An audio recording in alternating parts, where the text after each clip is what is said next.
Hello, everyone. It's Frances Widdowson here. I am here today with Stephanie Anaka. I hope I have pronounced that correctly. Uh, and Anaka, uh, yeah. and this is the Rational Space Disputations. And for people who are unfamiliar with the format of this podcast, I typically ask people questions for an hour, and then they ask me questions for an hour. But sometimes I do just ask the person I'm interviewing a question, and then they ask me a question, which, for people who are not used to having long, drawn out interviews, then that might be an easier format. And I think we're going to do that today just to make things a bit more conversational and not as, one sided on one way and then the other way. And the reason for having this format is because to give the other person a chance to cover off things that they don't think have been covered, and as well to make sure that it's a fair kind of process and it's not just dominated by the interview. Anyway, so Stephanie, I just met Stephanie, I guess it was about a few weeks ago, and I think it was through Facebook. It Anyway, was, it was, yeah, mutual friend. and I just wanted to read out what Stephanie has provided as what she thinks most represents her situation. She is a dedicated coach and the influential Okanagan Director for the Sixties Scoop Indigenous Society, where she lives on, where she serves on the national board. With her deep commitment to transforming lives, Stephanie empowers Sixties Scoopers to transition from surviving to thriving. Stephanie explores the nuances of psychology and Indigenous studies, aiming to enhance community bonds and foster meaningful relationships. Stephanie tries to inspire people to connect more deeply with one another, building more robust, more resilient communities. Anyway, so that's just a little bit of a background about what you are trying to do, and I think we both can agree those would be my goals as well. Very Uh, similar. Yeah, absolutely. and the situation would be, however, that we might disagree on the best way to get there. But I'm Yep. very excited to talk to Stephanie because I have a hard time getting people who disagree with me on various these matters, these Indigenous issues, to sit down with me and talk about them. So I'm hoping that we can reach a better understanding. We might not convince each other of anything, but still, we can at least try to fairly understand what the other person is thinking. And that's the Right. first step, because I find most of this is just a misrepresentation of views, and then everything starts off on the wrong foot, and then you never reach a better understanding because they're not really starting off understanding things properly anyway. So it just is more and more confusion that is created. So hopefully this will get us somewhere. And I'm also very interested because Stephanie is interested in this book, Grave Error. We both have a copy.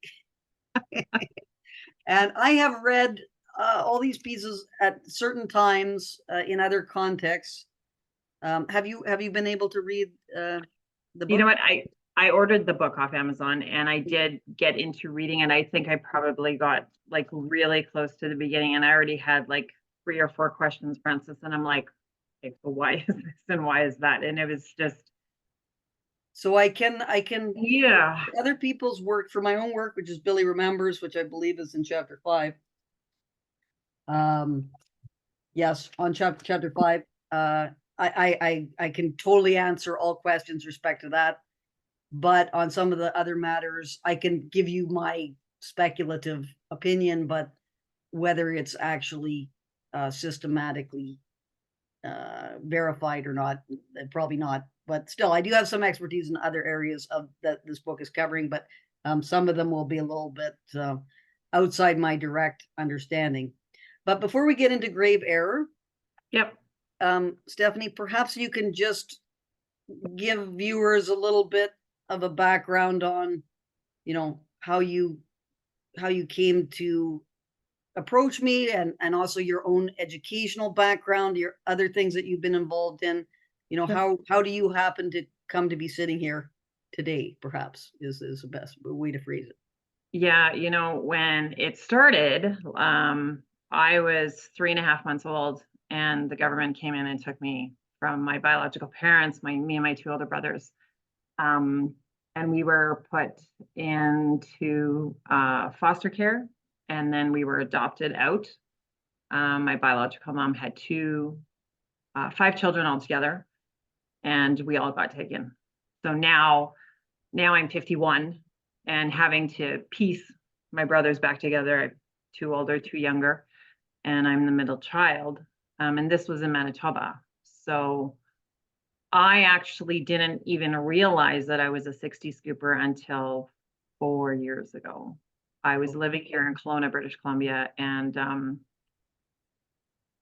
when I was in finance, one of my colleagues said, Stephanie, I think you really need to look at that 60 scoop again, because I'd heard about it, but I'm like, I'm not a 60s scooper. I wasn't born in the 60s. I was born in the 70s. It has nothing to do with me. Yeah. Little did I know that one night I just sat and was watching this video, and a gentleman was explaining what a 60s scooper was or what had happened. And it was like, okay, that is me. And what community were you born in? Do you know? So I was born in Grandview, Manitoba, which is just outside of Dauphin, Manitoba. Okay. My biological mom is full-blood Native, so I am First Nations, and we are still working on the status. So I'm classified as a non-status Indigenous person, but probably within the next 6 months, the status will come down, because this has already started 2 years ago, this process with the government to get status. My younger brother is already status, my uncle's status, so the connection's already made there. Okay. So, yeah. You have 4, you were saying you had 4 siblings. 2 older brothers, 2 younger brothers. That's in my biological family. And then in my adoptive family, I just have 1 older brother. Okay. And you've connected with all of your biological siblings, or no?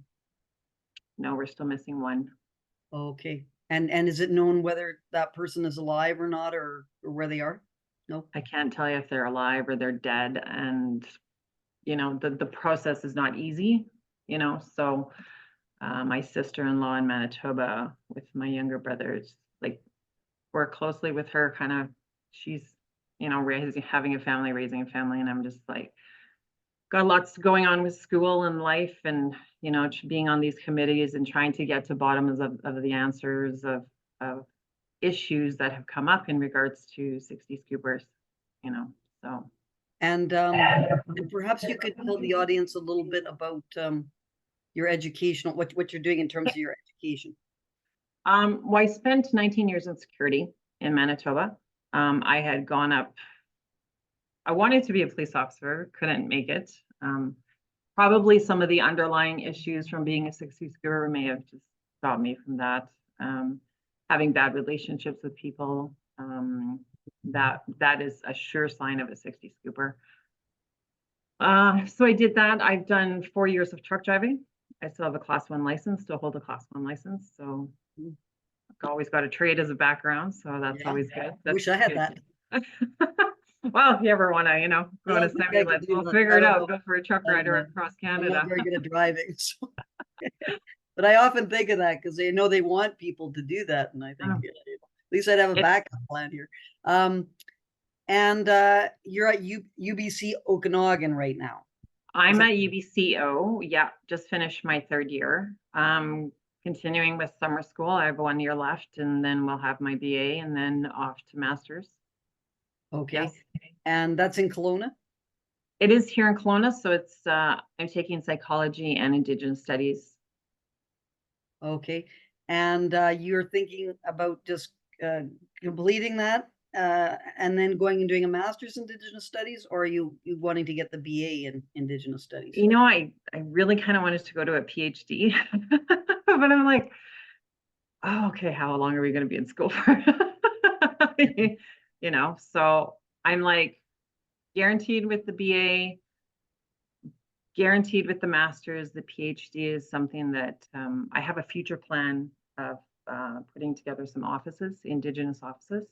Okay. With psychologists, psychiatrists, counselors, stuff like that. So I'd like to open my first office here in Kelowna in 2027. And was that about the 60s Scoop, or is that about something else? Sorry.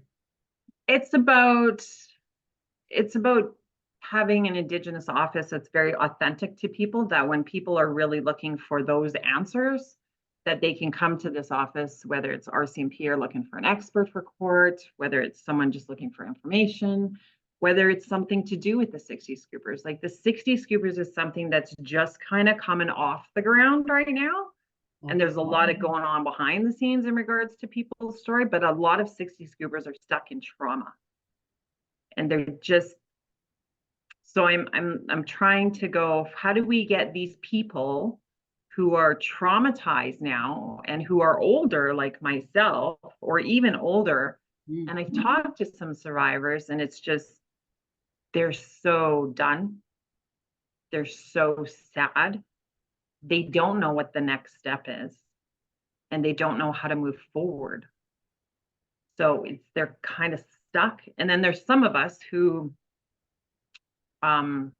were at that point, but now we've gone through counseling. Now we have our pathway, and now we're like, I pushed and spoke with a colleague in Eastern Canada and said, we need to have different conversations when it comes to 60 Scoopers, because we need to make sure that these people can be moved forward in life. So I pressed to be on the national board and was invited. So tomorrow we end up having like our first meeting in regards to how we're going to do this, topics that we're going to bring up to the table and have constructive conversations. And then next weekend, we're all going to be in Winnipeg and at a conference in regards to the 60 Scoopers, have a meeting in person and see how we can help. Okay. So Stephanie, Yeah. just to be fair here, how about you ask me a question now, so I don't just keep on rattling on here in terms of So if I was to ask you a question, I'd say, what do you know about the 60 Scoop? Like, what do you know about, what is your perspective in regards to who we are, what we are, maybe what we've gone through, anything in regards to that? Okay. So that was a book that Albert Howard and I wrote in 2008. Okay. And there is a little, I believe that it's in the context of child welfare that we talked about it. And it's been a long time since I've looked at the issue. But the case that we started off discussing, which you're probably familiar with, is the case of Michel Chrétien, who is the Jean Chrétien and Hélène Chrétien's son. Okay. And are you familiar with that case? Yes. And this is a very, I know who the Chrétien family is, but yeah. Yeah. So, and that's the kind of the, because in the book, what we did is we started off with an anecdote that we thought would be representative in some way of the current whole thing that's going on. Anyway, I think things have improved somewhat with this situation, but it was very, very tragic at the time we were writing about it, because Michel, the son, was adopted by the Chrétiens. He was in Inuvik, so he was Nuvialuit, I believe, was the Indigenous background that he had. He was adopted, I believe, when he was about a year old. I don't exactly remember what the family situation was that resulted in him being adopted, but it was a broken situation. Okay. So when he was adopted, he never really fit into the Chrétien family very much, although Jean Chrétien, in discussing the case, said that the son has expressed that he was happy that they adopted him. Like he appreciates being adopted, because I guess if he hadn't been, like, he realized, or at least according to Jean Chrétien, that they were trying to do their best for him. Correct. Yeah. Yeah. But it didn't. It was not a good situation, and he never was always kind of withdrawn and and never really fit in very well to the family. He had lots of problems in school and so on. And then he was involved in a violent sexual assault of a woman, I believe it was an Indigenous woman, who he tied up in his apartment and sexually assaulted her and so on, and then was arrested for that. And the Chrétiens were trying to, like, they were supportive of him and so on, still trying to help him. And there was a big article that was written about why had this like how could this have happened, and basically the analysis was that he was being raised outside his culture. So, and because he was raised outside his culture, that's why he could never really become part of the non-Indigenous Chrétien family. There was something about him that required that he be in the Inuvialuit kind of setting and so on, and because he had been uprooted out of that. And somewhere buried in the article was a very, very politically incorrect fact, which was it seemed likely that he was suffering from fetal alcohol syndrome. So that was kind of mentioned briefly, yet that was not really part of the analysis, which Albert Howard and I were sort of pointing this out, is that if it were the case that he was suffering from fetal alcohol syndrome, many of the things that they were pointing to in this article could also be explained by him having fetal alcohol syndrome. But because there's kind of pressure to see it in terms of this kind of, Indigenous people, this kind of view that Indigenous people's culture is kind of innate, like their cultural characteristics are innate. So if you take them outside of that and put them in a non-Indigenous environment, there's going to be this dislocation. That's kind of how the person who was writing the article wanted to see it. So that was sort of one example of this. But then there was also other discussions within the child welfare kind of side of things about, why the 60s scoop happened, which is, there was a lot of family breakdown that existed in many of these communities, and the authorities, although they definitely were insensitive in many ways, I'm sure, there was also dealing with circumstances where children were at risk, were terribly at risk, and they were trying to kind of solve that problem. But what does that mean? Like, at risk? Who? Like the risk now when these people are adults, or at risk for their back then? Do you know what I mean? Well, no one had any, like, now so that was in the 60s, and from what I understand, this, I don't know when the whole kind of approach of adopting children outside of their communities and everything, when that stopped, but it's pretty much stopped now, as far as I understand it. Or at least there's a huge effort not to do it, because I would beg to differ, because there's the millennial scoop going on right now.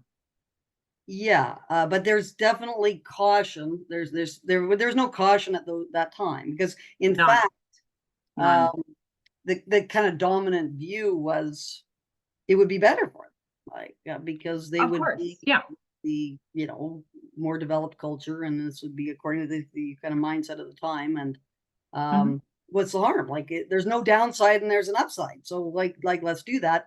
When of course there was a downside in the sense of, from the community standpoint, definitely, because you had like these huge kinds of gaps that now existed and so on. But just going back to the risk, you asked me the question,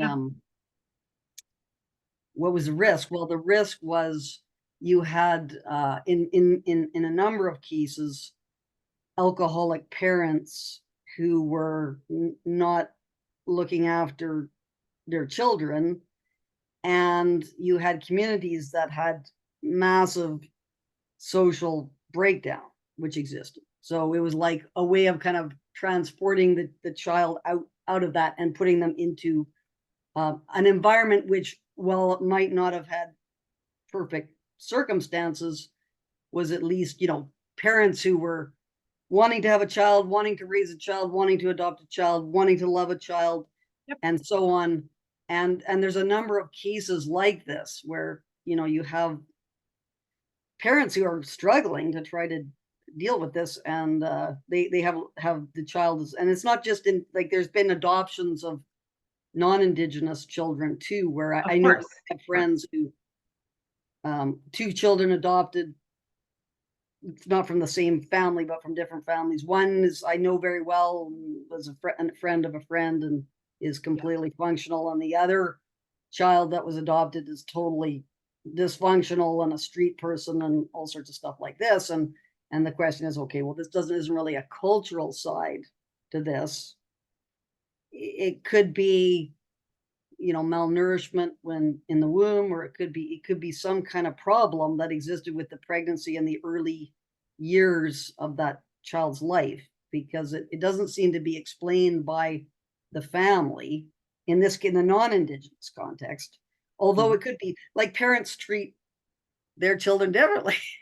They do. Like, for They example, do. like, I often use this, my sister, because I have one sister. Okay. And I don't know, I'm probably prejudiced about this, but um And I I was would not have to the say that, favorite yeah. child. I was not the favorite child. I was the Right. secondary child. I was the spare. She was the heir and I was the spare. Right. And then, like, the royal family with William and Harry there, Right. Harry's wearing Nazi uniforms and getting up to all sorts of bad things, and his brother's Yep. the golden child, but the brother's going to become Yes.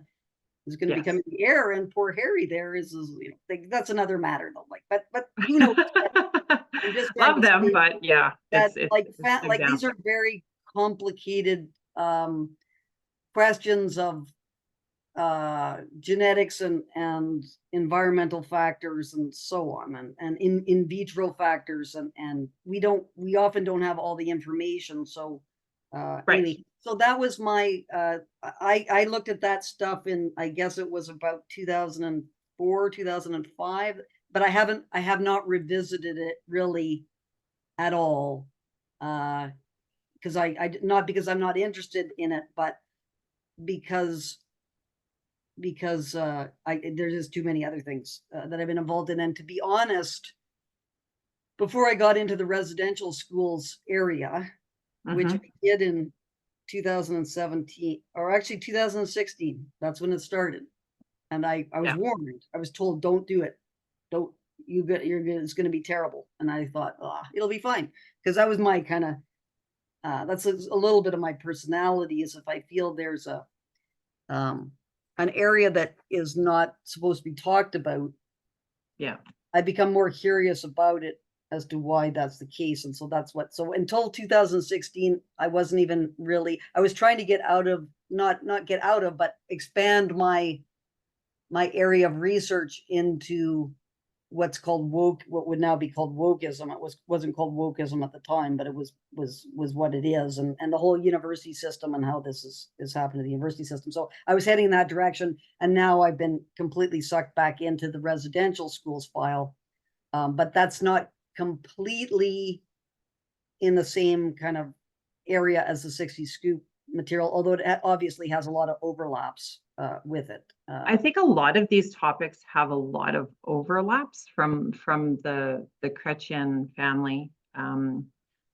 Yeah. I definitely recognize and feel the same as a 60 scooper as he did, because some of what you're talking about is the same as what I've gone through and what some other 60 scoopers definitely feel.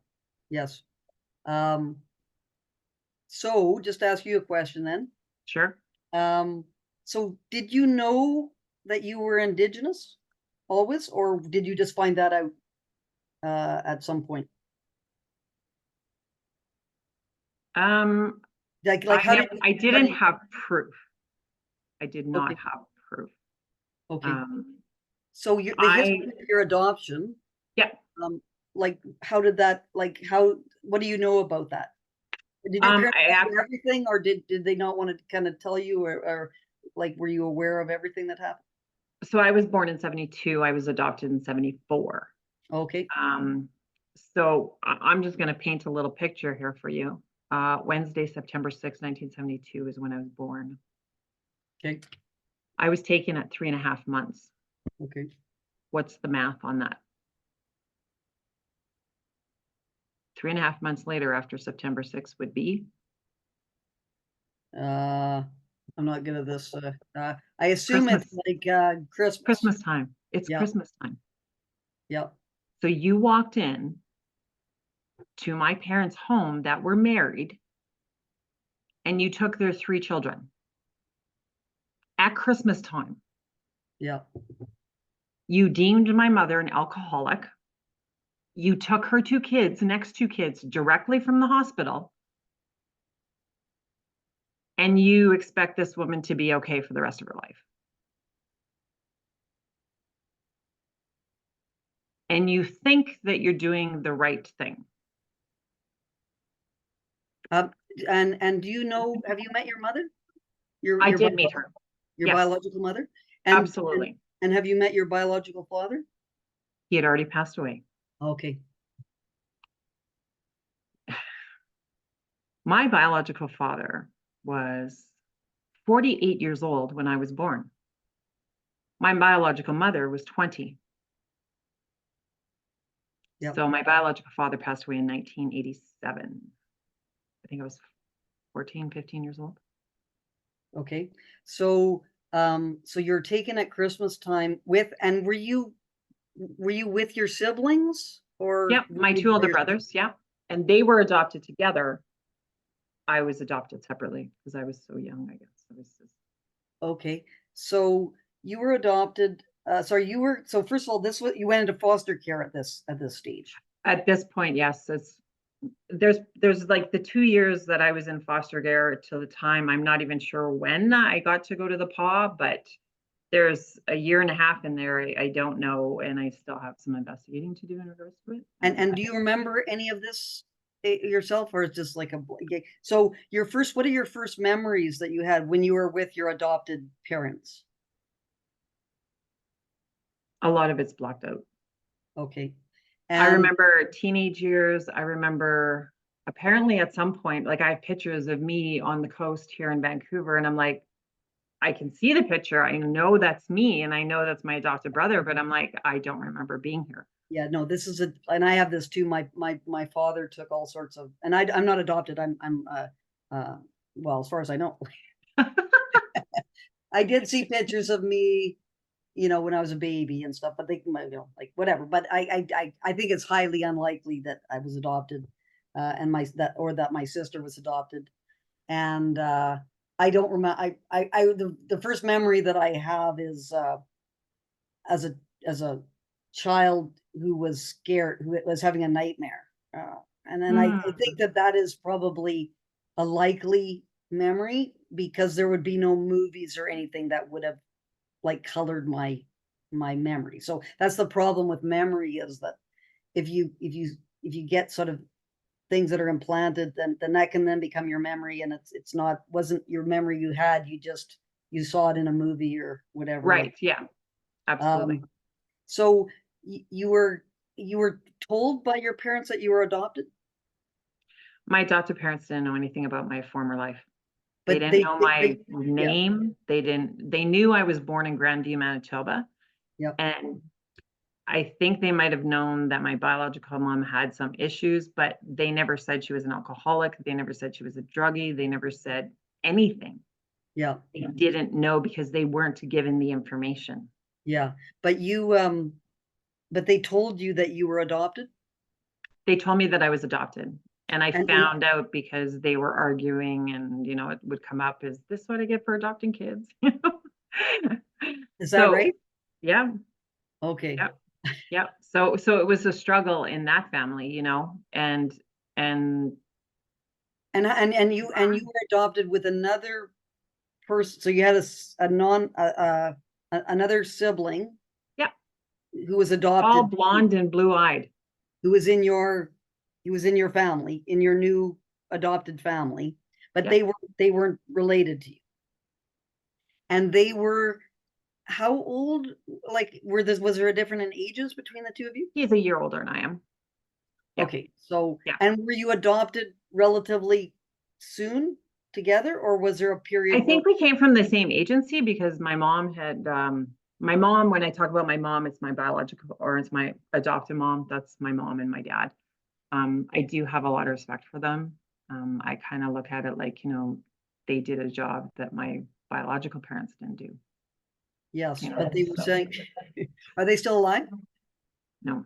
Okay, so we can talk. I don't want to, I can Yeah, talk no, about my parents. My but I would, father died, so I can talk more freely about my family situation now, because if they were to find out, that they might be hurt, and I wouldn't want that to happen. But I think that it's always I am important parentless. to They're have all gone. honest, to have like honest, like just to say, Yeah. okay, well, that was not a great family situation that I was in. But like, people aren't, they don't have to take, you don't have to qualify to be a parent. So it's No, like no, no. so okay, so you were when you were 2 years old, you were adopted, 74. Yeah. Sure and was. To your the brother, Anaka family, your which I still hold the name. your Yep. adopted brother was Yep. adopted around the same time that you were adopted. He was adopted first, or he was with them first. And I guess when they came back to do some paperwork, they're like, oh, you need a little girl, take this little girl. And they're like, okay. But my mom had said that, she wanted a little boy and a little girl. So that's what she got. Okay, yeah. So yeah. Um, and so you then went through your life knowing you were adopted at some, or you found out because people were. Arguing. Yeah. So I found out later on, to 10, Where did 11, do you 12. remember when you found out? What's that? Do you remember when you found out that you were adopted? It was probably around 10, 9, And 10, and 9, and what 10. was your and how did you what was your thoughts about that? I didn't know what that meant, but I knew my brother was tall and blue-eyed and blonde hair. And I'm like, we don't look alike. Yeah. So it was a little difficult going to school. Um, like you have to go back in the 80s, like your brother's blonde hair, tall, blue-eyed, like, you're adopted. Like kids used to come up to me and go, you're adopted, right? And I'm like, yeah, yeah. Don't really know what that means, but But that was after you knew, like, you didn't have it, like, when it was, I remember my sister told me about Santa Claus and not being real, and the I horror, the horror like of I that never is like, I never suspected that adults could be so, you neither know, did I. lying people and just make you think that these. And she was going, no, no, let me show you the foundations for this gift that you got and everything. So for me, like, finding out that way was a little bit harsh. And if your parents hadn't already let you know, and then people are telling you this would probably be a bit more kind of It, it difficult. was it was a bit a bit difficult growing up. And you're in a northern And town. where were you? You were in the pub? I was in the Paw. And if anybody knows anything about the Paw, I've heard Manitoba, so about I it. was born in I was born in 72. In Okay. 1971, there was the Helen Betty Osborne Yeah, murder. that's why it was. But I know it's a bit of a rough place, is my general sense of it. Yeah, there's two reserves across the river. Yeah, And then so it's divided by the Saskatchewan River, and then there's the town of the Paw. yeah, So I grew up on the white side of the tracks, shall we say, and yes, then, you know what I mean? But yeah. I'm literally First Nations. So no, it wasn't celebrated in my home. I wasn't raised like that. In fact, before my adopted mom passed away, I found out she was Métis, Yes. and that was not celebrated in the home So either. your adopted mother was Indigenous. Okay. Yes. So when But I your looked, mother didn't know that you were Indigenous, right? she didn't. No. No. Okay. So, like, it would be to cut her some slack. Oh, yeah, she had no idea, but then she also comes from the era of Métis people where they were hush hush, like all she said was she was French. French. Yeah. She's French. And that's what they said back then. Yeah. You're French. Yeah. No. Yeah. But it was something that they hid because Louis Riel was not a great guy. But he Okay. really was a great guy. Yeah. okay, so you went through, you found out when you're about 10 or so that you're adopted, and but you didn't find out that you're Indigenous until quite a bit later than that? So I found my biological mom when I was 19. Okay. And she didn't quite know. I found out because it was funny. I was working and I walked into this Métis place in Dauphin, Manitoba, and I started talking to this lady named Glenda Richards, who literally printed this story about me from what I knew from myself. And it was funny because my biological mom called her and said, "I think you're talking about my daughter." So that's how we ended up getting in touch with each other. And it was funny because I lived on one street in Winnipeg. She literally lived on the next street over, a block up.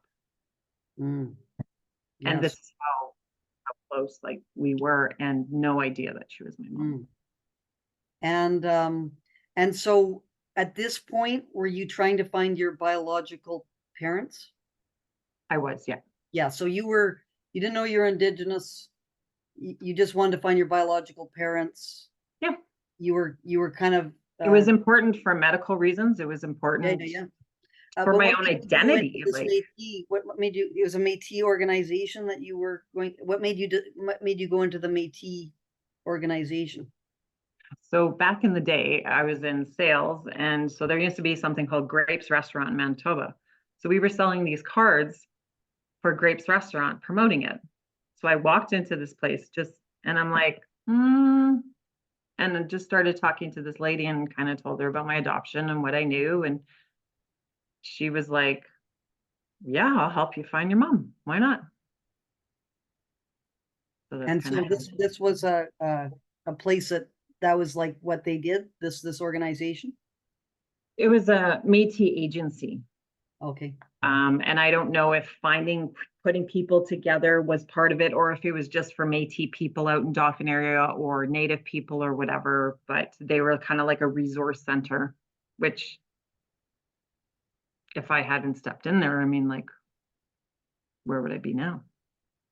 Yeah. Okay. So I think that there's anything else that you think needs to be said about that? I was just trying to map out the terrain with Yeah, respect to that yeah, no, that took me right till I was about 18, and then yeah. Okay. And so, okay, Stephanie, you asked me a question now. Um, can we talk about this book for a second? Yes. I like in the beginning part. I hope I can. I'm just hope I'm going to be qualified to talk about some of the things that you're going to be, because I can't. I'm not. I'll try my best in terms of some of these articles, but there's people who are far more versed in the research of it. But still, I have some back. I have been participating in these conversations now for maybe I should tell you a little bit about the origin. Yes, Origin. please do. So this is Absolutely. really quite interesting in its own right. So in 2021, I was working at Mount Royal University, Okay. which is a whole other story, which we can have another disputations to talk about when I get my decision as to what's going to happen with that.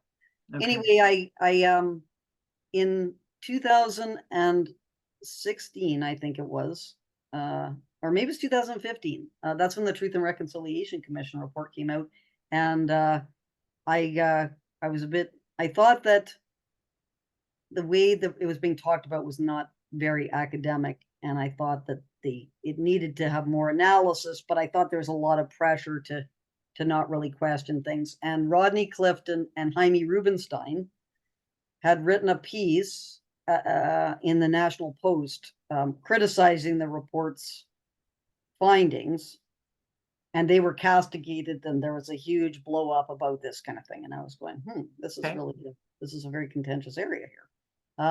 Because when Albert Howard and I were writing about it in 2008, it was still contentious, but it hadn't really yet accelerated into this very, very, like, you were expected to have this view, and if you didn't, then you're gonna be in trouble.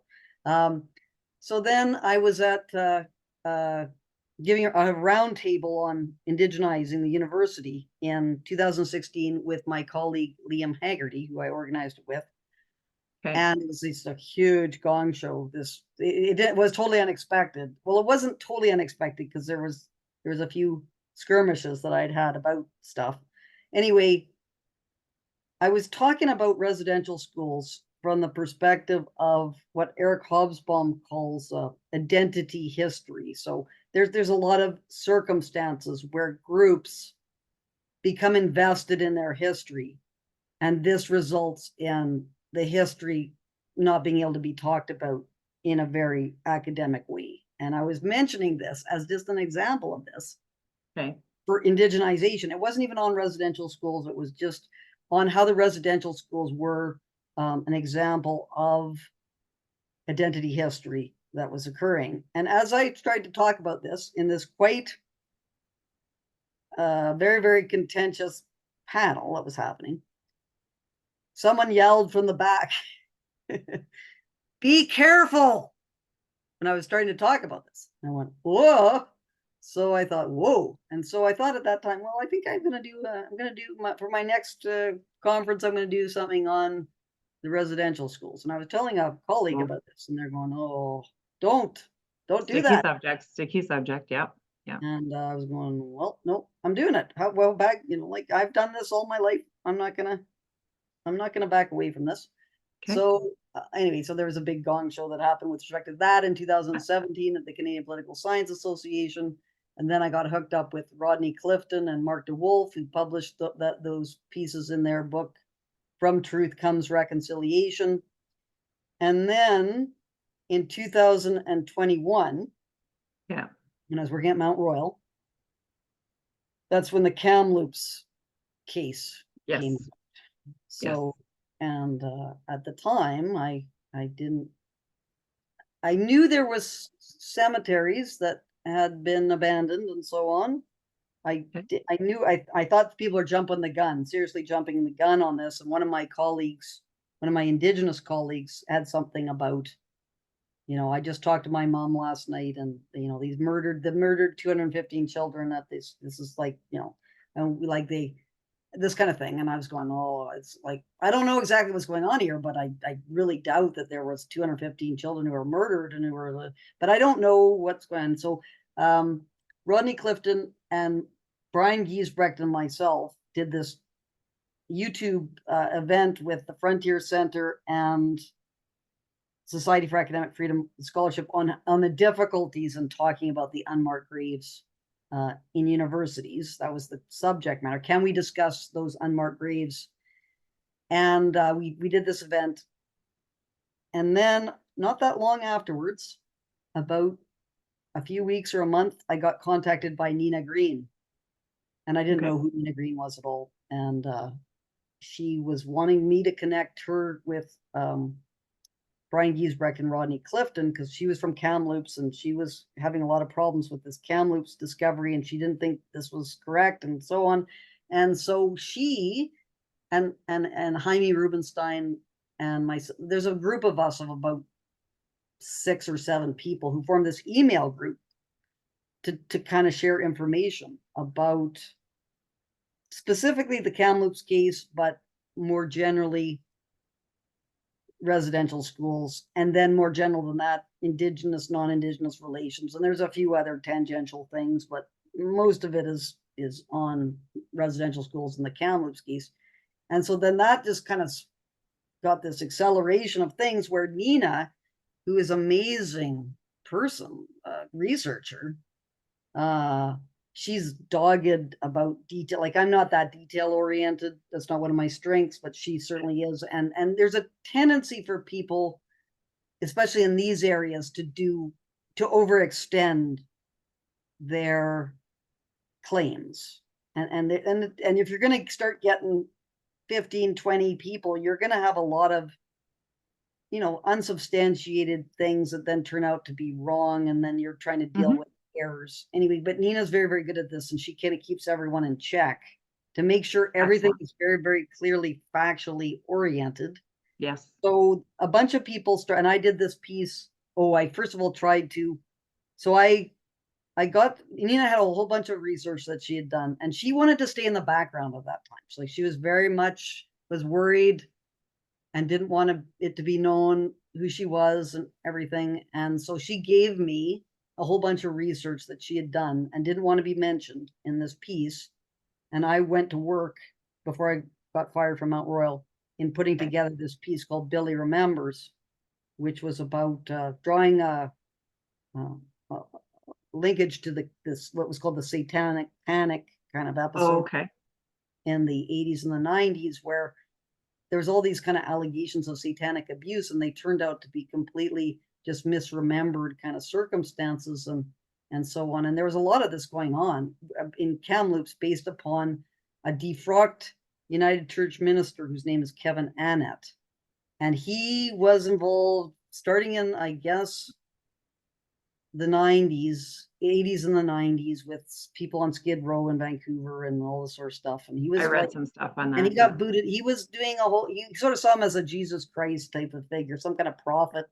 And he was going into all these indigenous communities. And first of all, like they had a positive attitude towards him, but then he became a grandstander and was trying to take all this credit for himself. So he got chased out of these communities, but he did this film in 2006, I believe it was called Unrepentant, which has a lot of Annettian kind of things in there. So anyway, so I wrote up this piece with on the basis of Nina Green's research and tried to get it published in Quillette, first of all, and then it got a serious hatchet job done to it, and so I had to take it elsewhere to the American Conservative, and it didn't get published until I don't know, February, which was unfortunate because I wanted it to come out at Mount Royal in the fall, just to give them to make people understand that my termination was connected to my academic work, but it never happened. So unfortunately, the timing was a bit off, but it came out, I think, in February or March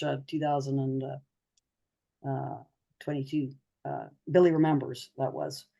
Anyway, so I was doing this. Jacques Rouillard, who's a historian from University of Montreal. Jaime Rubenstein was doing a whole bunch of stuff. So all these people, based upon Nina Green bringing us all together, we're writing all these pieces in all these different, what would be considered to be alternative kind of media outlets, because we couldn't get anything published at all in like the Globe and Mail or, And why was that? Pardon me? Why is that? Why does that happen? Because it's seen as, at best, insensitive to be critically examining these claims, and at worst, colonialist, racist, white supremacists, and so on. So it's a very, it just has always kind of shaped, and then there's a lot of people who are working hard to have it happen like this. The most well-known figure in this regard is Sean Carlton from the University of Manitoba, who I call an uber clown, because what he's been doing is just completely outrageous. So he's the worst of all of them. Just any attempts to have discussions with him, he just won't even talk to you. He just starts, all these insults. So there's a bunch of people that are doing this kind of stuff. The whole politics, the political system, right? We had all the politicians and everything trying to, improve their image by manipulating things for their own image, not any kind of, like perhaps some of them are sincere people who really care, but I really don't think that's what's going on with Justin Trudeau about this. I think it's a issue that he wants to build his reputation on as a, someone who's a supporter of Indigenous people. So there's all this kind of politics. So we couldn't get anything published in anything, which of course people like Sean Carlton said, well, what do you expect? There are a bunch of Holocaust denying types and everything like this. And anyway, so Tom Flanagan and Chris Champion is the editor of the Dorchester Review, which is a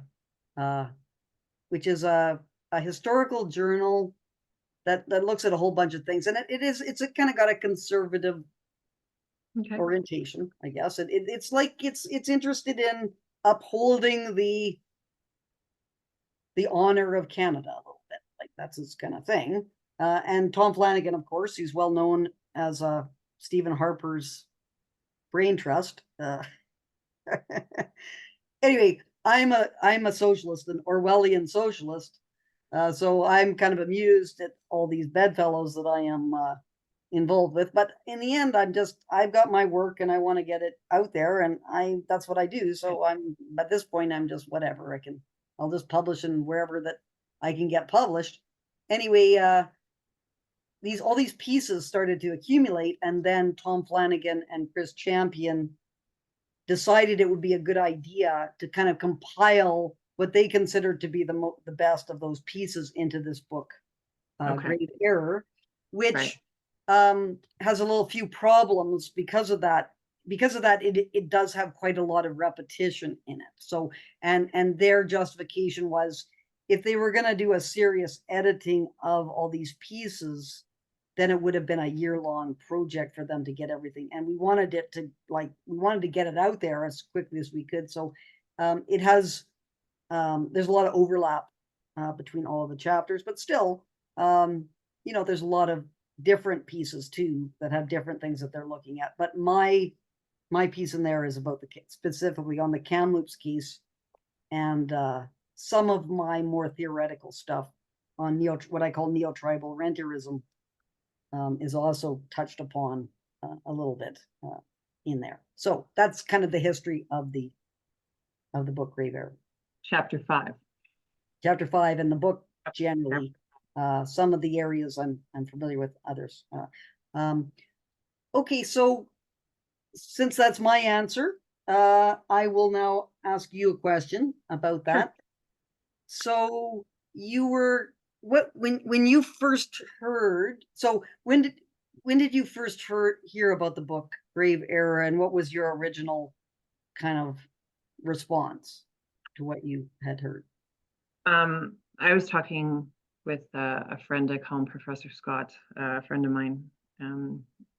He's very well versed in psychology, and he knows, because I'm in university, that my brain works a little bit differently than a little bit of other people. And because I also have the Indigenous background and being 60 Scoopers and learning about it and wanting to know more about it. So wanting to know the truth, wanting to get to the truth.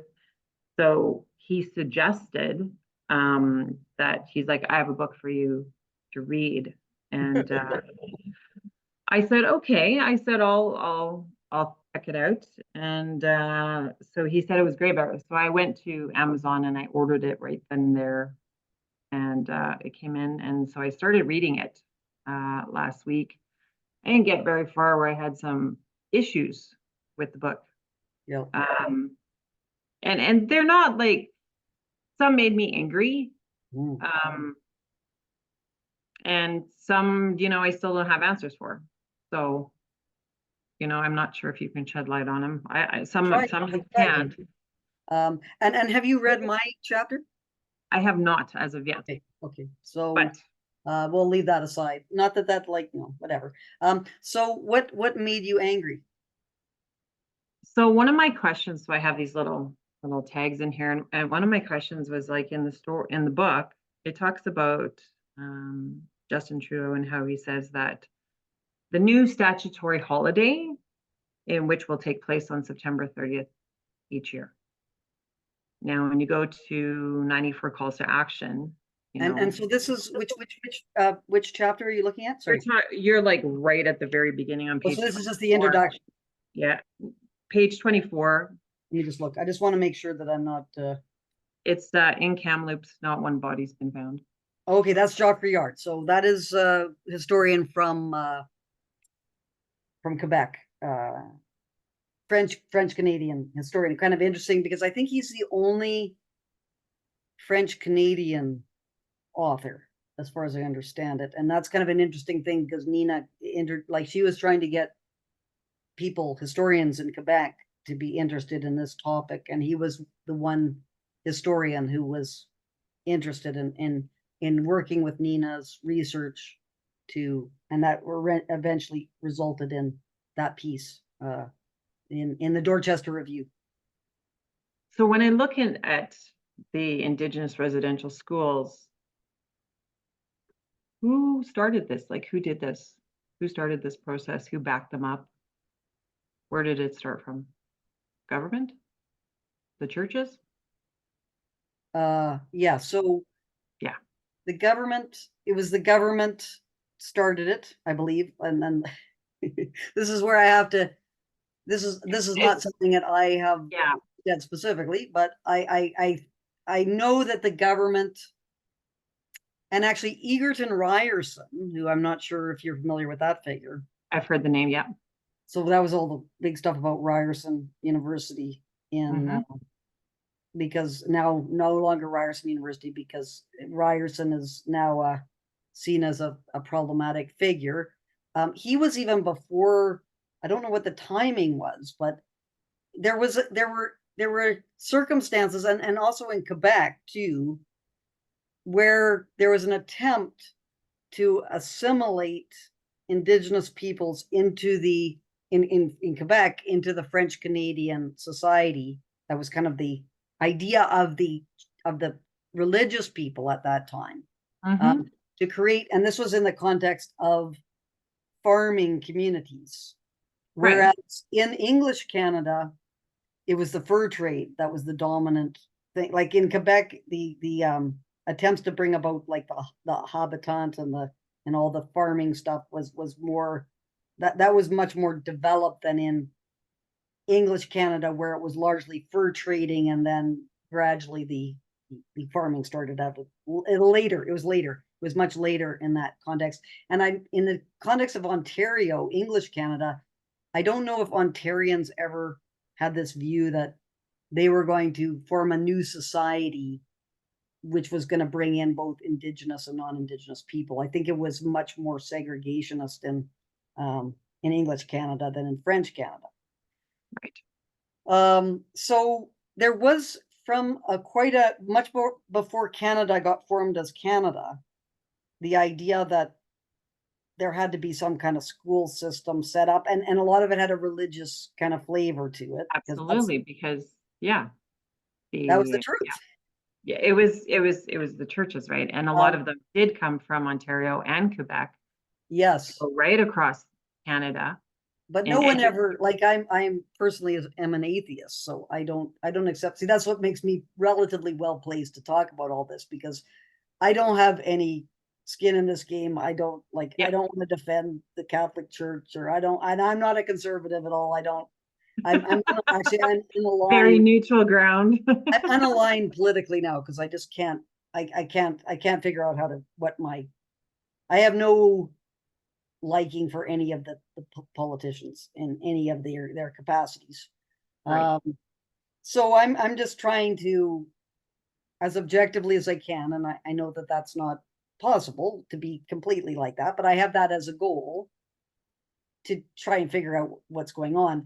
But with respect to these schools, sort of the spark for them is in English Canada, especially starting with Egerton Ryerson, was seeing the hunting and gathering mode of production in decline, and having new forms of economy being thrust into the situation. And Egerton Ryerson, and I'm not an expert on this area, but from what I understand it, he was at the time seen as been a very enlightened individual who was not your typical run-of-the-mill insensitive racist type, who was just saying they're just going to die out if they can't figure out how to deal with this situation.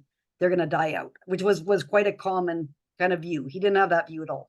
He was trying to work with the Indigenous communities to bring about schools and so on. And from what I understand, with respect to Egerton Ryerson, the Indigenous communities that he was interacting with wanted, they were trying to figure this out too, and they thought, hey, we've got to get some what they call white man's education so that we can figure out how to live in this new world order kind of thing. So Yeah. that was kind of the kernel of it.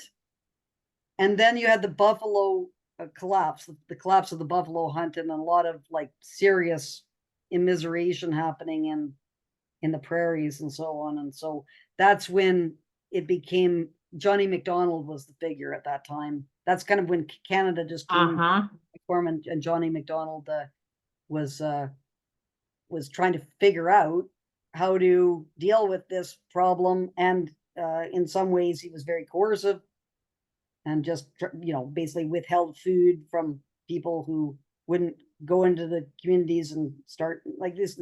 So that was kind of the origins of it.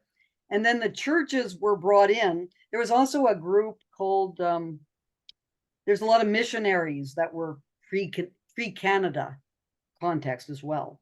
So the missionaries were involved in various activities, and I think it was called the Missionary Society. It was a group of missionaries who were very concerned about Indigenous people.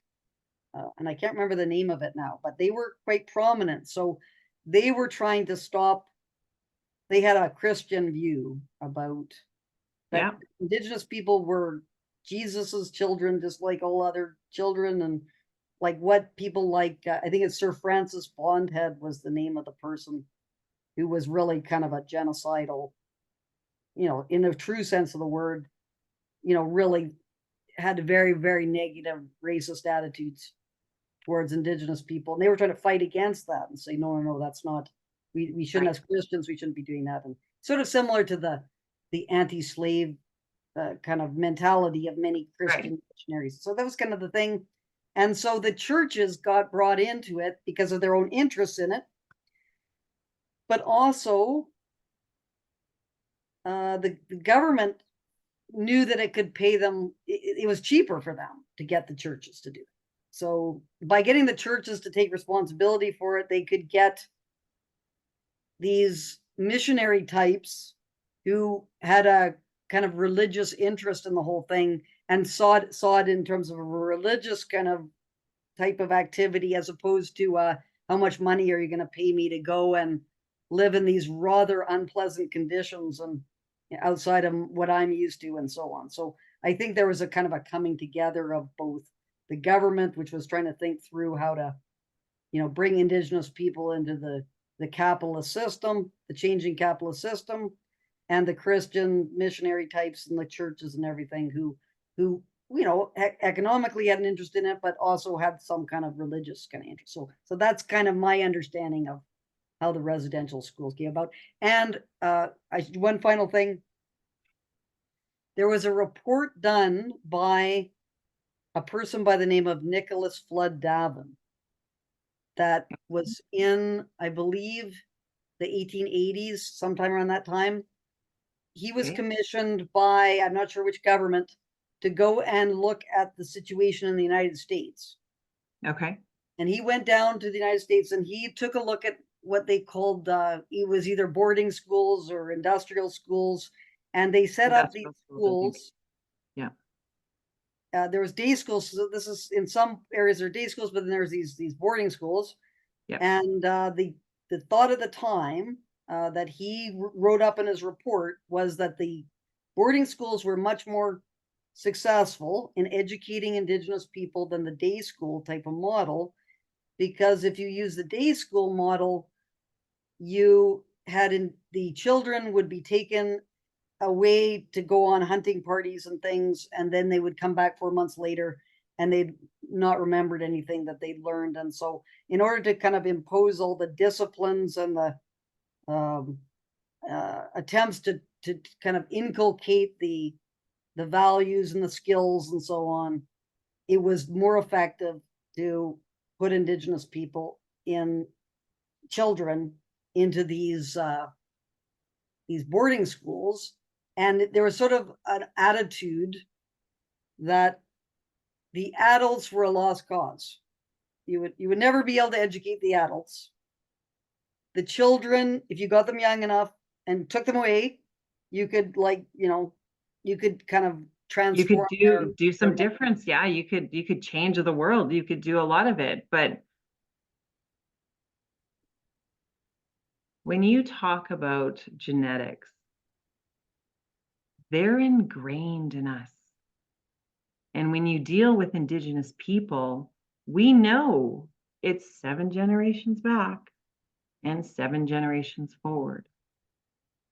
You can't people can't play God. They can't change that, you Uh, know? okay, so it's my turn now.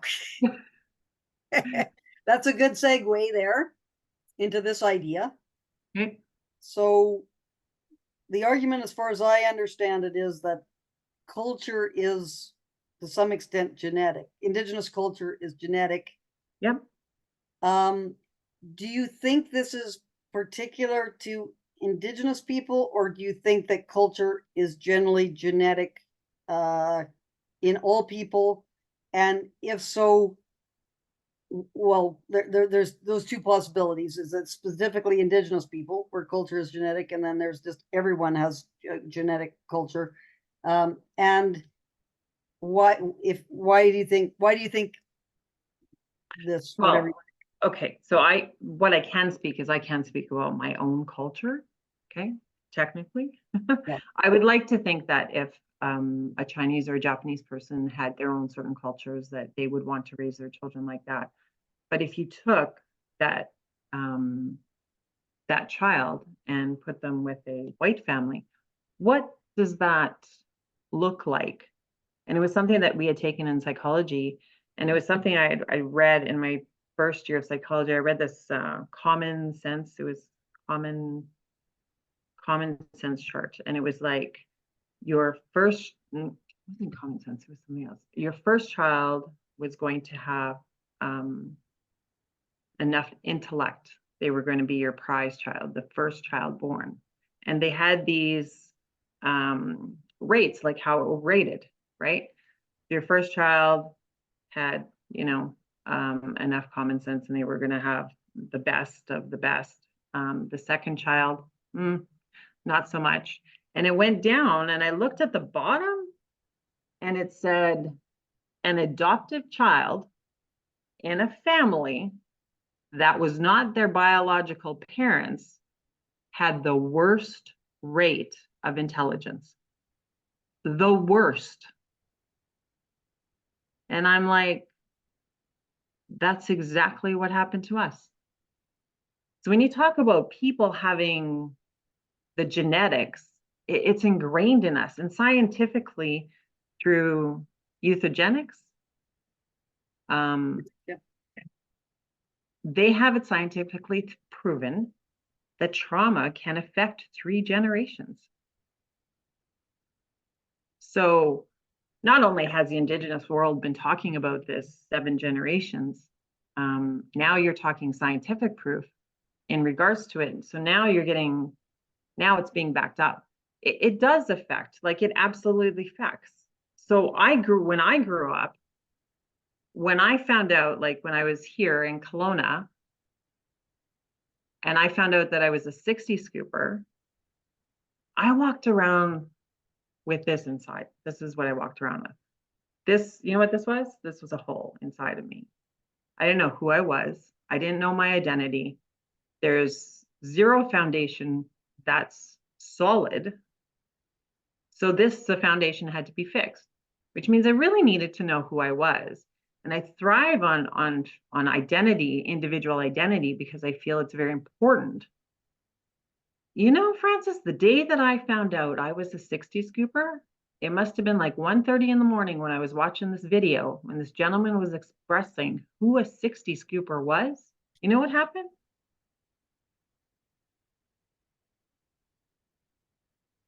The hole got filled in. And I literally felt that I now know who I was. And it probably was like a month and a half ago where I just found out that my biological father was Dutch. And I didn't find out through a government agency. I found out because I called the cemetery. I called the funeral home in Dauphin. I found the cemetery lady. I phoned her house. I left her a message. And I said, I'm looking for this family. This is my father. She called me back. She said, you need to call this man, and who has the same last name as my biological name, and give him a call. So I call him up. He's like, oh, yeah, he's my uncle. So the gentleman on the phone is now my cousin, and I'm like, This is how, at 51 years old, when you think about taking somebody out of their culture and place them with another culture, they spend their life trying to piece it back together. And I look at some of my friends and it's like, yeah, Christmas is good for you. You know who you are. And this is where 60 scoopers they're tired, you know, they're at their end, and they don't, some of them don't have enough energy for this. So it's really driven me to try and find the truth of what happened in regards to Indigenous, the residential schools, and then after became the 60s Scoopers, because you're still trying to take the Indian out of Canada, but the Indian's never going to go away in Canada, you know? Done crying, done being a victimology. Yes, they gave out a claim, the money to 60 scoopers, $25,000, day schoolers. My question is, like, why give out money to people who don't know how to function money? When I became a financial broker, I learned about money. So then I know what to do with money. So that's part of the other part of who I am, is simply trying to reach out to people and connect with them and go, you're getting money. How does this look for you? So now you've given broken people $25,000 to live in Canada, but you don't give them any financial literacy in regards to this. Are you kidding me?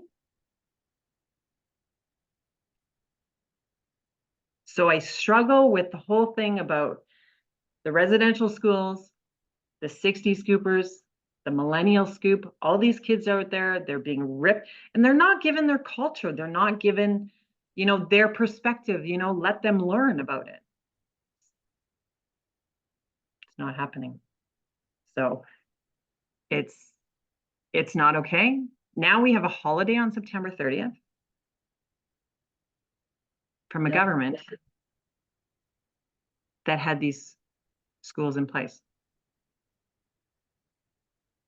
They're the first people to take a holiday, and they take it, and it's written in the book, September 30th, federal holiday. We're going to let the provincial figure out for themselves whether they want to jump on board or not. It's going to be up to them. Yeah. And I think that aside from the government, I think Canadians themselves feel really bad about what has happened.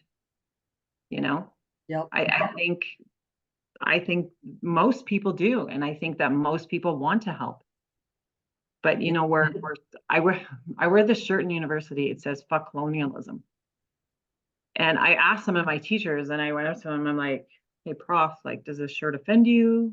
You know, some of them do exactly that. They start laughing. They're like, "Nope, you can wear it every day if you want." And I'm like, "Okay," because some of the professors at the university, they as well know colonialism is at its finest. It's not just for Indigenous people, it's for everyone. And we really, really need to open our eyes. What is going on behind the scenes? What's being happened? Yes. So you got a few items there, Stephanie, which I think will be fruitful for further. And I've just written down 4 of them as they came up, and there's more, but this is the starting point. So the first one, which is very contentious, is the whether culture is genetic or not, or perhaps just Indigenous culture. So we can't speak about other cultures, but we can make the claim really of Indigenous culture. Yeah, but Indigenous culture is genetic, and that's why and that was the explanation given in this piece about Michel Chrétien. That was the perspective, that it was because he was not raised in his culture that he became this really dysfunctional, violent person. Who checked on him? Who checks on any of these 60 scoopers that got adopted? Who checks on them when they're 18 and says, "Hey, how are you feeling?" Well, hold on. The government has all the names. They know where every one of us has gone. Yeah. Does anybody come back and check on us? So that's something to sidebar. But I'm just going to go through these four. Number two, this whole idea of needing to know your biological background. So like children, if and I assume you would argue, although I don't want to put words in your mouth, that even though you didn't really know that you were Indigenous until a certain, I guess Adulthood. you really only knew you're Indigenous when you found out who your biological parents were. Is that Right. correct? Because I had met my biological mom. But and you sort of felt all the time that there was something, I knew I was different. there was a hole in yourself, and you were, and so that feeling that there's this hole in yourself is due to the fact that you were adopted and you didn't know who your biological parents were, or perhaps even it is even more so for Indigenous people than for non-Indigenous people to know who your biological parents are. Like, I'm never quite sure in these arguments whether they are a universalist argument that this is things. So if I were adopted, for example, I would always have this feeling of emptiness, even if maybe I didn't even know I was adopted. There would be something missing because I would just kind of instinctually know that. I think biologically you'll know. It's the same thing I say to people. It's like the best doctor is yourself. You know what's going on with you. Yeah. But only you do. Yeah. This is an interesting question. I'm trying to understand the evidence that is for these various arguments. The third thing which you mentioned, which has been an interest of mine, actually, this is the book about the money. I think I'll have to get the book. Well, there's going to be a lot of things I think that are going to make you mad in that book, I would guess. Well, good, because then it lights a fire, and then I'm asking questions so, and things. The money, what is how does this? Why is that the approach that is generally taken with respect to Indigenous politics?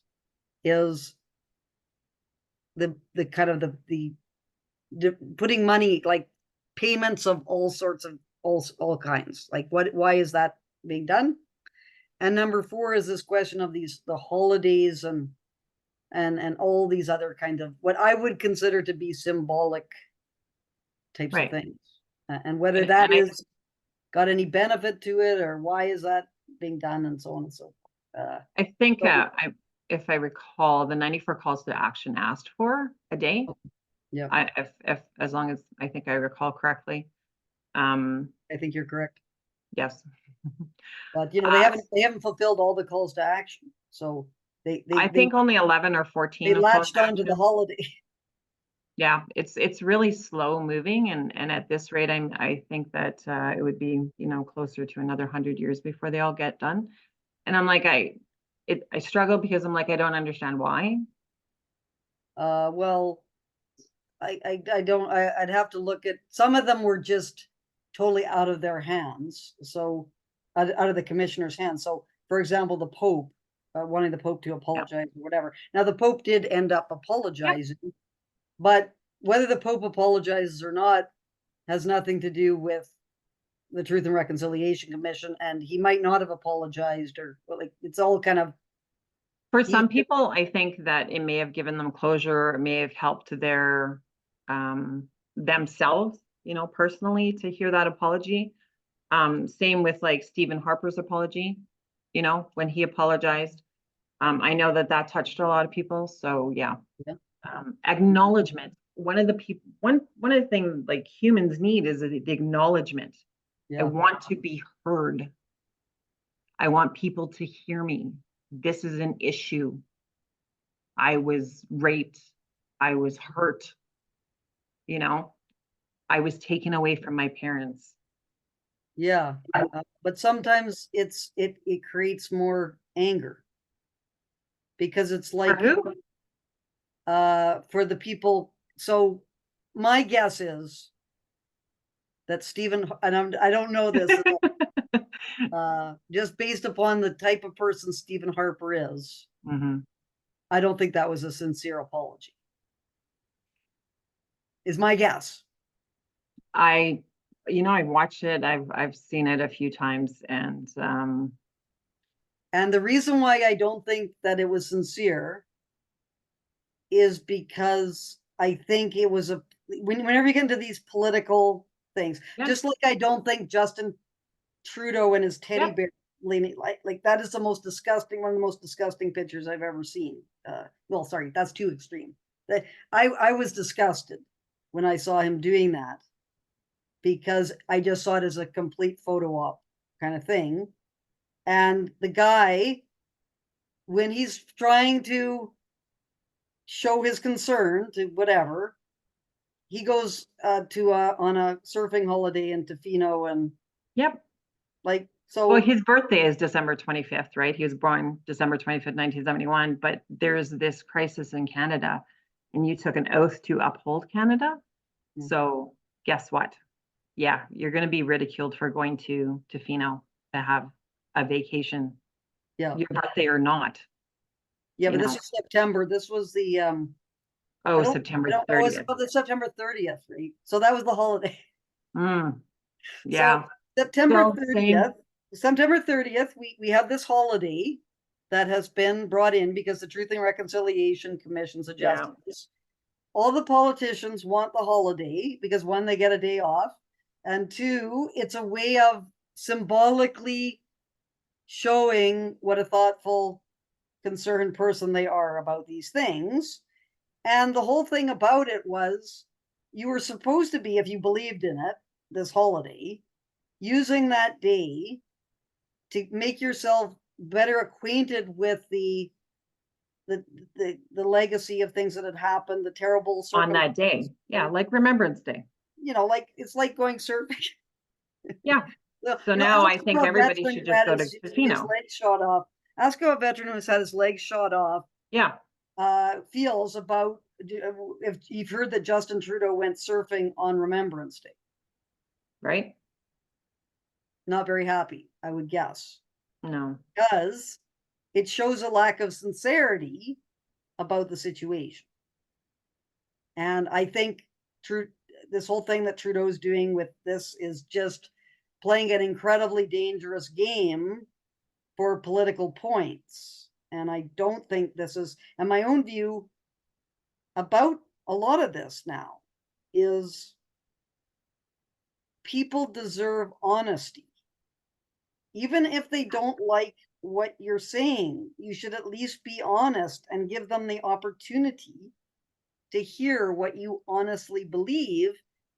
But this lying that's going on is not, it's going to make things worse. It's going to make things a lot worse. And so that's kind of if I'm ever going to say I'm confident in saying, something, it is, we at least need to start talking facts, talking truth. And hey, I'm almost never wrong. Just kidding. Well, you can't be wrong with the truth. I'm just kidding. I'm wrong about a lot of things. I know I am, and I'm totally conscious of that. And I could be wrong about thousands of things. I'm sure I am. But one thing that I am very unlikely to be wrong about is that there are not 215 children buried in the Kamloops apple orchard. And first of all, there's not going to be 215 because Sarah Bollier in her report had to revise her 215 thing to 200 because she found out after the fact that 15 of those targets of interest that she's got on her GPR machine were actually excavations that were done by the archaeology department at Simon Fraser University. So I am incredibly confident that there's not 215 anyway, but I would even go so far as to say, I think it's highly improbable that there are 200 clandestine burials in the Kamloops apple orchard. And I think it's highly likely that there is not one clandestine burial in the Kamloops apple orchard. So that is, and I could be totally wrong about that. Like you could be. Like You could be. Kevin Annette and all of his stories, and Billy Coombs saying that he saw, graves being dug, and all these things like that. Maybe that's totally valid. And like, I just gonna have to say, here's the reason why I thought the things that I did. But Right. at this point in time, in honesty and trying to honestly speak to Indigenous people and everyone, I'm just saying that this is a very unlikely thing. And is that a beneficial thing if there's a whole bunch of people now in Canada who think it's unlikely that there are these clandestine burials? And I think even a lot of it, the Indigenous leadership is thinking this. This is why they don't want excavations done on that site, is because there's going to be a reckoning about some borderline fraudulent activity that has been going on with respect to this. And okay, maybe people got carried away and everything like this, but in the end, we need to know the truth about that. And the only way we're going to know the truth is if we start doing these excavations at Kamloops, which should start right now, because we've been waiting 3 years for this to happen. And they did say Manny Jules, who's one of the head people in the Kamloops, the Kamloops group, he said that the family has decided that this is what was going to be done. And now here we are, 2 years on with no action at all, with the lawyers for the Kamloops band saying, don't do it. Like, this is like, we've already got everything we want by getting people to think this is the case, when it is highly improbable that that My question, and it was probably the first question when I read this book, was why was Justin Trudeau so willing to jump on the bandwagon for this? because he's woke, and he wokeism is about, and this is my broader interest, is wokeism, which I don't like the term wokeism, but this is now the term that everyone has accepted. Wokeism is about affirming the identities of the spokespeople of groups who have been designated as oppressed. So if you want to improve, this is the idea behind it. If you want to improve the lives of Indigenous people and the sorts of things you're talking about, which is, right, transition from surviving to thriving, and building more robust, resilient communities, which I think, like, I don't know of anyone who would say, no, I'm opposed to that. No, please don't. Please don't. Thriving. I want them just to go back to surviving, and I don't want them to be robust. Like, everyone's saying yes. I don't want anything. I'm good. I'm good. You might have the odd psychopath who would admit to that, but anyway, so everyone's on board with that. But the question is, how do we cultivate the conditions to do that? And wokeism, its position is, if you have a member of the suppressed group who's kind of designated, who has this belief, you should affirm that and say, yes, I believe that that too, to enable them to thrive instead of surviving. And so that's how you do it, is by that. And I think that is a very mistaken position, because I think we have to base the way we live on a realistic assessment, and based on facts. We have to start from there and not start from some other thing which may or may not be true. And just as one final thing to say about this, which is quite interesting about wokeism, at Mount Royal University, there is an Indigenous professor whose name is Barbara Barnes. And I was had a lot of problems because I was making these arguments about the residential schools.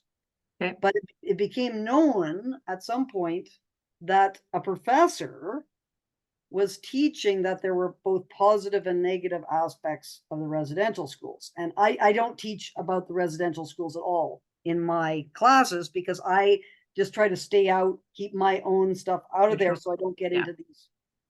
So it wasn't me, but everyone obviously thought it was me. So they started going after, this Indigenous student who had raised this issue, they started to support this Indigenous student in her attempts to go after this professor. Turned out that the professor was Barbara Barnes, who is an Indigenous professor. And this, I don't know whether it's because people had gone too far down this path or not.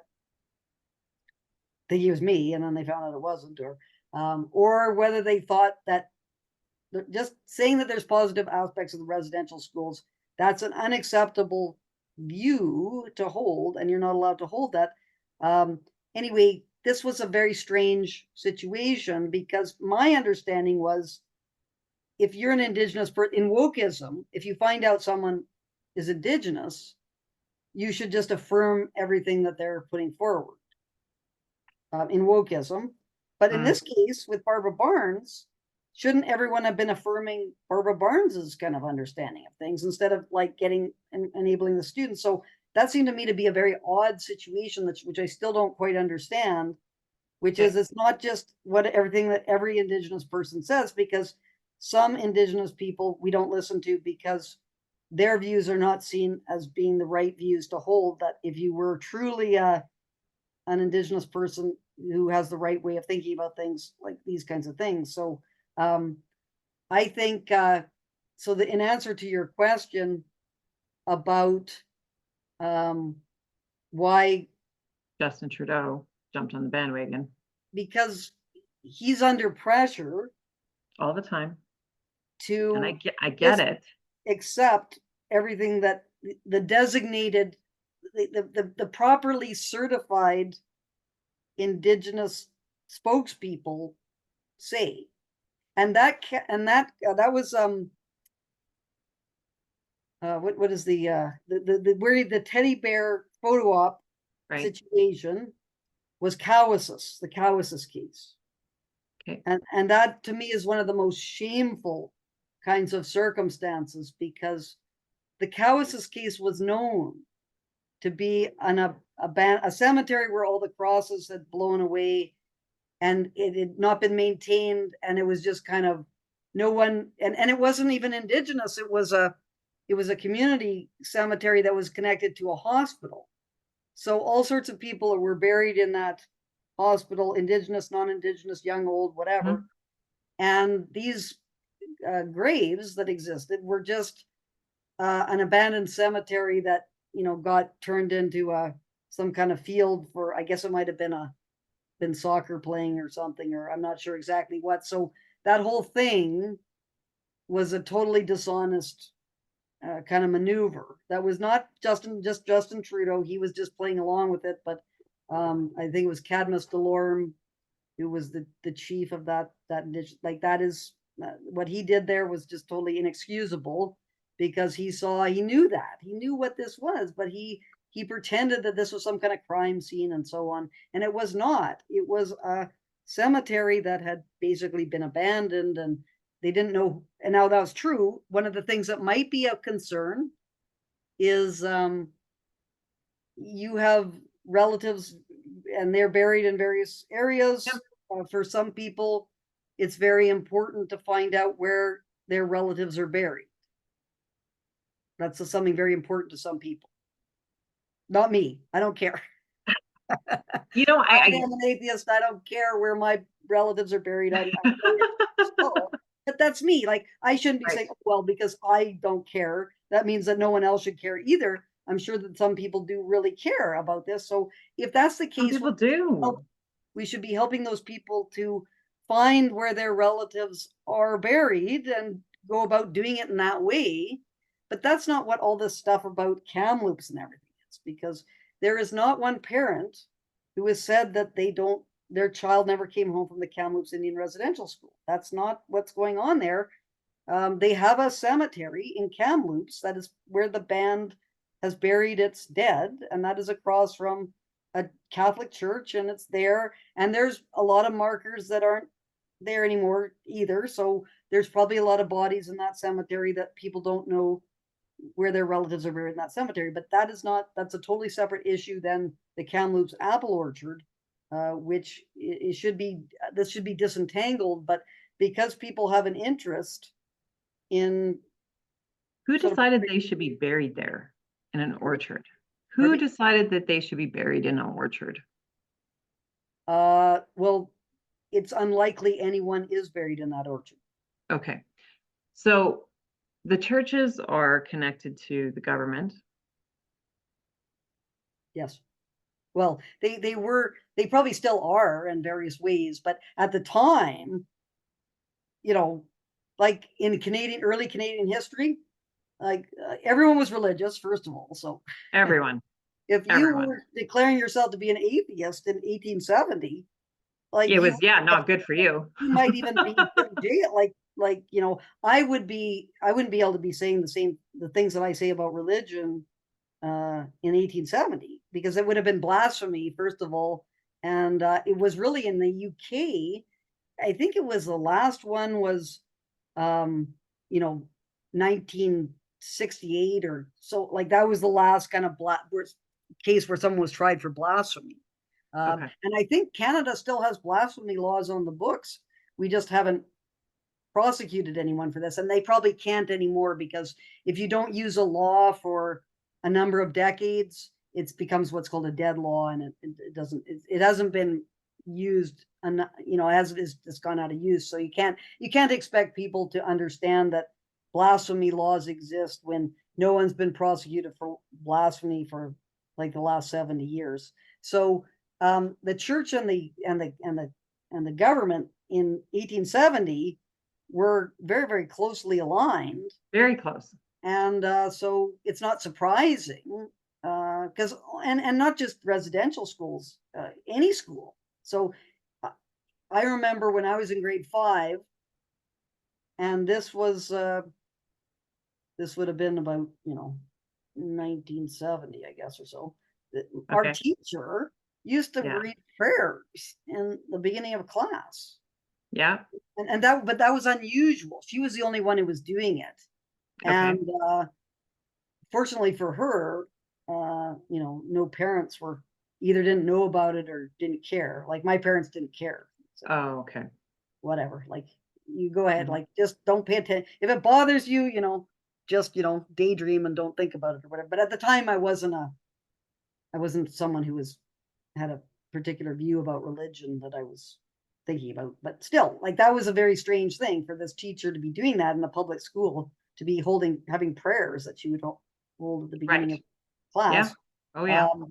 And that was the only time that I, in my schooling, had teachers doing anything. But if you went back 30, 40, 50 years, that would be common, even in a public school. And then if you went back earlier than that, then it would be part of your instruction is that you would be getting religion, that you would be having whatever. So that was just part of Canadian history. But Religion was always like even when I was growing up, I was raised Roman Catholic, and it was difficult, when the Kamloops thing came up. Yeah, yeah, yeah. yeah. So it's So are you still a Catholic now? no, No. no, but like raised altar girl, Yeah. in the church, No, taught but Sunday that whole school at Kamloops 18. thing, Yeah, this is the one. Everything else is a bit like it's a very complicated picture, the residential schools, because yeah, first of all, you've got a time span of 100 and I guess 100 years. Yeah, 150. because I think the last one was 1996. Is that correct? Um, and then you had the different areas of the country, right? And then you had the personalities that were involved, right? Which is Mark DeWolf, who's one of the editors of From Truth Comes Reconciliation. His father was the principal at a residential school in southern Alberta, the Blood Reserve in southern Alberta, Anglican, Okay. and according to Mark DeWolf, which we can take with a bit of skepticism because he's got a. Not all of us can talk about our families objectively. Now, it might be the case that this is true, but Right. maybe not. He said his father was a very principled and would never have condoned any kind of abuse in any way, and was always a kind of a friend of the. What year was this? This would have been the 60s. Okay, I went to school in the 80s and they still had the strap. Yeah, And I but was in some elementary people school. were like, again, it's personalities. So some people are much more didn't like, some of the people would have embraced the strap and thought, what is it? Spare the rod and spoil the child, like that kind of idea. Others would have been, no, I don't believe in that, so I don't do that. And I don't know whether the strap And it was a was, public school. It was a public school, and yeah, yeah. that's how we No, grew up, right? I never, I never had any of that, like Yeah. in all my school years. And I was started school in like the early 70s. Uh, so And yeah, I was born I in missed out 72 on, and this was the 80s. I Yeah. missed out on all the, the horrors of that, anyway. So anyway, so that was a person. So Mark DeWolf's father, Yeah. if it is true what was being said about him, he would have been one of the more kindly individuals. Whereas you have other cases, and I'm just using a non-Indigenous example. Okay. There's a guy by the name of Oliver Sacks who's dead. I think he died, but he was a well-known physician, and he was he wrote a lot of books, and in fact the movie Cocoon was based upon one of his books, I think. Oh, okay. Yeah. Yeah, I remember that movie. Anyway, he in the war, so he was in the UK, Mhm. and his parents sent him away to a boarding school during the war because they were afraid that London would be bombed. So he Mm, was sent away with his brother. okay. And the headmaster of this boarding school was a deranged psychopath and Mhm. would just beat people up because he was frustrated. So, and Oliver Sacks was a very mild mannered child, wasn't doing anything or anything. But when the headmaster got upset, he would just grab the nearest child and start beating him with a stick and everything. And so it really traumatized Of Oliver course. Sacks Yeah, because he'd never encountered any of this kind of cruelty and everything like absolutely. Yeah. this. So you have people like that, types like that, that can get into positions of power in these institutions. And because, especially at that time, there was very little oversight about anything, and you could pretty much act whichever way you want. No one would be challenging you. You can imagine what some of these places would have been like with the personalities that were involved. So that's kind of got to be taken into consideration as well. But that's not really the argument about the residential schools, because that's just specific personality types.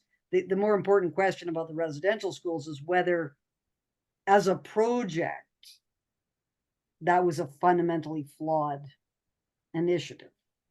Like these kinds of questions, which I think that there's arguments in against, for and against, with respect to it. I can see Of why course. it was Of but course. I Like, also understand that, especially with the Kamloops case, which I think is a very good case because the things that have been said about it are so extreme. But if you look at some of the documentary evidence about it, it seems like there were a lot of people that were kind people trying to assist people in whatever way they could. And there's actually a film that the CBC did, I believe it was 1963, which was called The Eyes of Children, which I recommend people watch, which just okay. showed like you know, these nuns who could be horrible people, like there's no doubt about it, but like some people went and became nuns and were very much loving of children and so on. So this is not a one size fits all kind of thing. And the footage that they show in that film show very kindly people trying to, now of course maybe it's all set up and everything. Like these things are all, you can't just take Yeah. one piece of evidence and say that's representative. You got to look at all things. But same thing, you can't just listen to um various people and their survivors' testimony and say, okay, well, that's kind of representative of what was happening at the residential schools, because they could be, there's a lot of suggestibility that's going on in the Truth and Reconciliation Commission hearings about that you were kind of expected to be traumatized by it, and there was people saying, and it's Ronald Neatson's book, where he did interviews with people, and they thought that they had a good experience, and then they went to the Truth and Reconciliation Commission's hearings, and they started to rethink all their thoughts about their experience, because they heard all these other horror stories, and now it's like, well, I must have been, I don't know, like, do I really what? Things correctly? Or... I was adopted the same as other 60 Scoopers. My experience with my parents was not that bad. I got spanked, I got grounded, I got, I was a kid, but I talked to some other people who have stories that have been told to me, and I just cringe because they went through such horrific times. Yes.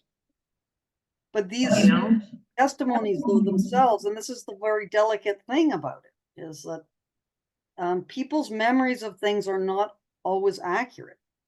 Correct. And can be shaped by other factors, and it's difficult because someone's pouring their heart out to you about the horrible things that they went through and so on.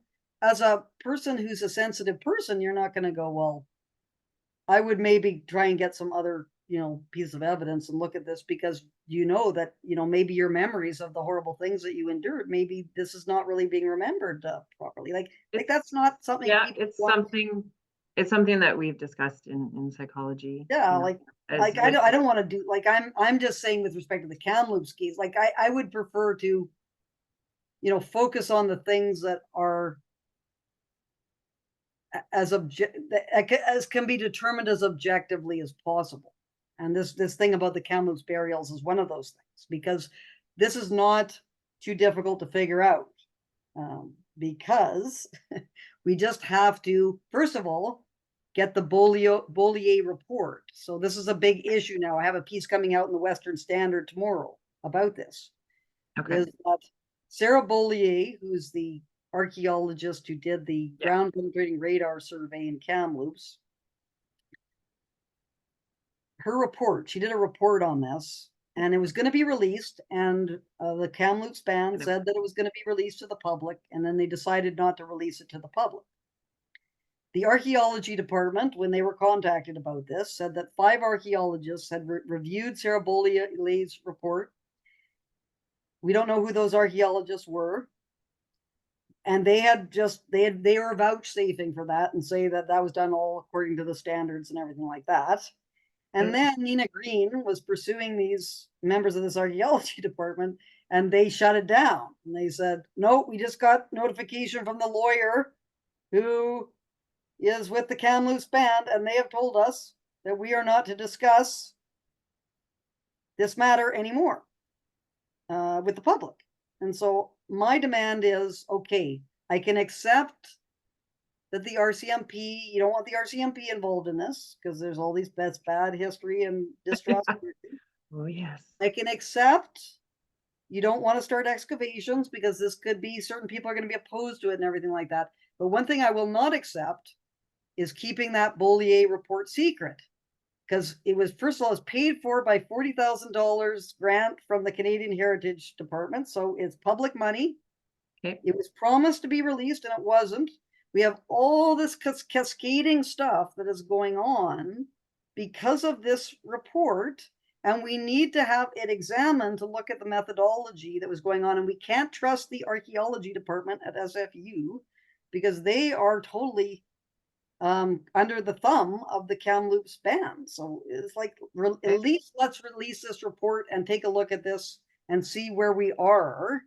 But of course, this has not happened yet. What are you hoping to come from this report? I just want this is the first stage in the truth-seeking process. So let's go after the thing that is the most easily obtainable, which is this report. Take a look at it, see what it's done, look at the GPR surveys, and as well, there's a person by the name of Cam Rez, that's a pseudonym, with a website called Graves in the Apple Orchard. which has documented all the excavations at the Kamloops site since Okay. the 1920s. One of the big ones is septic tiles that were laid in the 1920s, which are laid in an east-west configuration in rows. And a lot of the anomalies that Sarah Beaulieu is referencing are where those septic tiles were laid. So we can look to see whether she did any, which I think should be part of any GPR survey, is that you look ahead of time at the kind of excavations that have been done on the site to see whether your surveys are covering the same ground as that, and then have that in your report as part of the kind of caution that you're going to be providing. But I don't know until I get that report and look at that report and have some of my expert friends who are involved in ground penetrating radar stuff take a look at it, that are not connected in any way to any vested interests. Like, this is a big thing here, is that the Kamloops Band has been completely irresponsible in what they've done. And maybe it's they just got carried away with it. Maybe they wanted to make money out of this. So I don't know exactly what's going on, but they've made no effort to try to correct the record on what they've done. So they need to be held to account, and we need to have the authorities, some transparency, some accountability, taking a look at things. This needs to be opened up, and it can't just be this is a private matter, because we have had the whole country turned upside down because of this announcement. And people Yes. who make these kinds of announcements and have the effects that we've seen, there needs to be some more scrutiny about what's going on. So, Stephanie, we are coming up, if you can believe it. I know, right? But because I don't want to leave, I want you to be able to say, as a final closing area here, what you think, anything that you would like to say, and anything that you would like to respond to. We can have another session like this Okay. after my well, at And any yeah, time. let's do that, because I think that this stuff I and think the this will be arguments very are helpful. worth. I think this will be very helpful for people watching this, Yeah, because you and I, although I'm sure we disagree on many, many things, we do.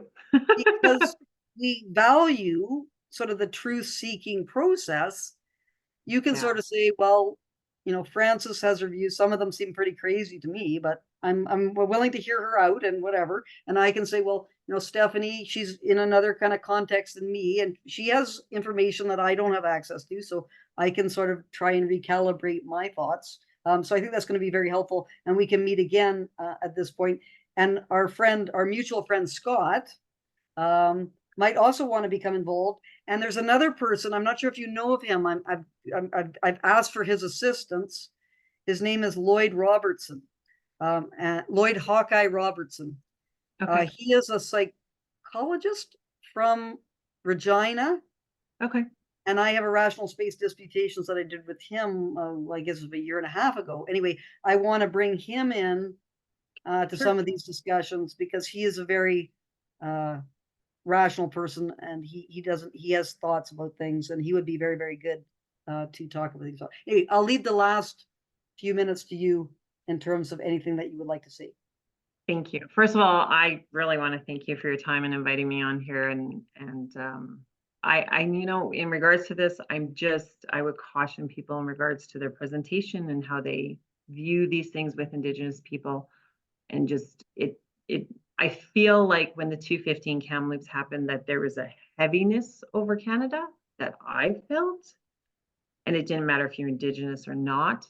But this is just like, oh my God, this is just kind of like, what are we going to do about this? So now when this report comes out, it could have another heaviness, as it comes out, when it comes out, if it comes out across Canada. People really need to cognitively hold on to their minds and really want to know the truth about things. It is important, but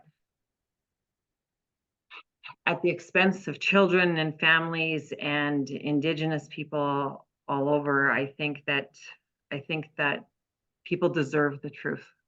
That we as Indigenous people deserve the truth. Yes. I feel like the 60 Scoopers will always be behind the residential schools in support. But being a first generation 60 Scoopers, I would like to push for truth moving forward, because having anything else is just not going to make us look good, great, and it's not okay. I would like to invite anybody who wants to have a conversation, or they want to get hold of me. There is an email right here. And They I will can- put it in the, I'll put it in the notes as well. Yeah, so if you could just, after we're finished today, send me this email Okay, as I will. well. I can put your description and that email with an invitation to anyone who wants to get in touch with you, to get in touch with you. Just so you're aware, the word is Noji Mowiwin. No, And it's Anishinaabe. Yep, it's Anishinaabe because that's who I am. Okay. So I'm from Treaty 2 in Manitoba, and will probably be part of the Ebb and Flow Nation.